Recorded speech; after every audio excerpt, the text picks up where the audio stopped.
যেখানে ছিল না, দারুণ লাগছে। ডগসগুলোকে দেখতে ভীষণ কিউট লাগছে, না হচ্ছে একটা কিউট একটা ডাব্বা, যেন ওদেরকে নিয়ে আমি ঘরে আসি। কিন্তু মা এদিকে বকবে বলে আমি তো কোনো জিনিসই মানে এসব শখ আমি দূরেই রাখি মায়ের জন্য, কেন আমি জানি আমি ওদেরকে করতে পারবো না, ভালোভাবে খেয়াল রাখতে পারবো না। তো চলো, অনেক ফুল গাছ, অনেক মাছ, অনেক কিছু তোমাদেরকে দেখাবো। তো ব্লগটা দেখতে থেকো আর সঙ্গে থেকো। তো এখন টাটা, কন্টিনিউ ব্লগটা দেখো।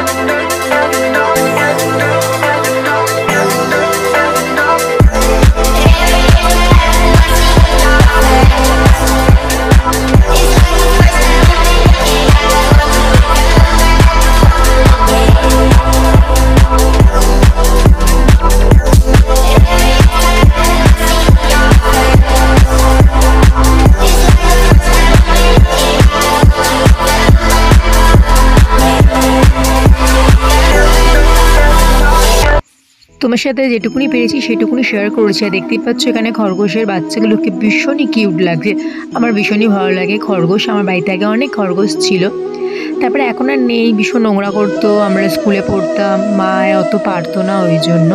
আর এখানে দেখতে পাচ্ছ সোম কিছু পাখি নিয়েছে, এইটা মানে লাভ বার্ডস হবে।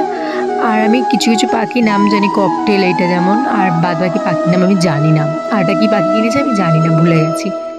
আর এখানে দেখতে পাচ্ছ আমি আর কাকিমা সোম তিনজন মিলে আমরা ডেকোরেশন করেছি, এটা সাজিয়েছি ওর বার্থডে। তো এখানে দেখতে পাচ্ছি দু হাতে দুটো কেক কাটছে।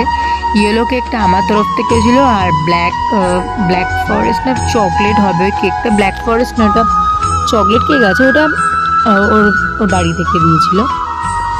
আর এখানে দেখতে পাচ্ছ ভাই রয়েছে, ভাই সমস্ত অ্যাঙ্গেল থেকেও ছবি তোলার চেষ্টা করছে। আর এখানে সমস্ত সবাইকে সোম কেক খাইয়ে দিচ্ছে। তো সেটাই তোমাদের সাথে শেয়ার করলাম। আমার এই ব্লগ তোমাদের কেমন লাগে অবশ্যই বলো। আমি জানি অনেক দিন ব্লগ ছাড়িনি বলে তোমরা অনেকে ইগনোর করবে আমার ব্লগটা, কিন্তু প্লিজ আমাকে সাপোর্ট করো আগের মতন। আমি চেষ্টা করছি আবার আমি রেগুলার ভিডিও দেওয়ার জন্য, ওই জন্য যেই ব্লগগুলো আমার কাছে রয়েছে এখন সেই ব্লগগুলো সমস্ত তোমাদেরকে শেয়ার করব। তারপর আবার নিউ ব্লগ তো প্রত্যেক সপ্তাহে আমি 2 থেকে 3টে দেওয়ার চেষ্টা করব। তো টাটা, দেখা হচ্ছে খুব তাড়াতাড়ি নেক্সট ব্লগে।